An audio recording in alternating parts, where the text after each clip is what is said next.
Problemado ka na naman tungkol sa usapin ng pera. Gawin nyo ito at napakasimple lang nito sa pamamagitan ng luya. Ang luyang ito, i-wish nyo dito kung ano yung nais ninyo. Halimbawa, makabayad na ako sa aking mga pagkakautang at kailanman ay hindi na ako mamroblema tungkol sa usapin ng pera. Ibubulong nyo sa luya. Pwede rin naman na isulat ninyo. Pero pag sinulat ninyo, hindi nyo siya pwede na ilalagay sa mga baba. Kailangan ito ilalagay ninyo sa taas o kaya po sa ilalim ng inyo pong unan. Pero hindi siya pwede sa mga, halimbawa, sulok ng pintuan, hindi siya pwede. Pag sinulat po ninyo, dapat nilalagay sa matataas. Kaya, in case man na kung saan nyo siya gusto ilagay, pwedeng ibulong nyo na lang dito. Ang importante sa pagbulong, mula sa puso ang pagbulong. Yung ba tipo na naniniwala ka na magkakaroon ka ng maraming pera? Importante po na naniniwala ka. Kasi, kung ikaw po yung tipo ng tao na gagawa ng ganito, pero may alinlangan ka at parang hindi ka naniniwala na magkakapera ka, huwag ka nang gagawa. Kasi, sinisigurado ko na hindi matutupad ko naman na wini-wish nyo po dyan. Lalo na rin kung ikay nagmamadali. Pag ikay nagmamadali at hindi ka makapag-focus ng mga wishes po ninyo, hindi rin po matutupad ko naman ang wishes nyo dito sa ating luya.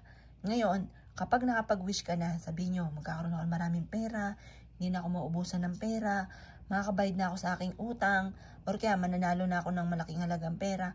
Ganon ang pag-wish na walang gamit na sana, direct to the point. Pagtapos ka na mag-wish, eto ay ibibilad nyo sa sinag ng araw hanggang alas 8 ng umaga.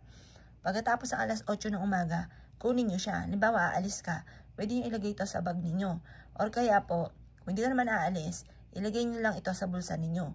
Or kaya po, ilagay nyo siya sa ilalim ng inyo pong unan. At bago ka matulog, tatapikin nyo ng 3 beses. Sabihin nyo po, magkakaroon ako ng maraming pera, magkakaroon ako ng maraming pera, magkakaroon ako ng maraming pera. Ganon ang pag-wish. Eto pa mga bossing ko, yung araw-araw na ganon ang ginagawa ninyo, nagtatawag ka ng swerte lalo na sa pera. Kung anong salitain natin, nagaganap po yan. Kaya makapangyarihan yung ating salitain. Kaya kung naisip po na magkaroon ka agad ng maraming pera, kailangan ganyan ang gawin po ninyo at maniwala ka sa inyong kakayahan na magkakaroon ka ng maraming pera at makakabayad ka na sa inyong mga pagkakautang. O siya mga bossing, kung gagawin nyo po ito, Tuesday or Friday or sa umaga kung kailan kayo ay hindi abala. Kapag gumagawa ng mga pampaswerte, hindi dapat nagmamadali. Dapat mula sa puso ang pag-wish at naniniwala ka sa mga wini-wish po ninyo na inyo itong makakamtan. Kaya kung kayo naniniwala at gagawin nyo po ito, ay siya mga bossing, good luck po sa iyo po lahat.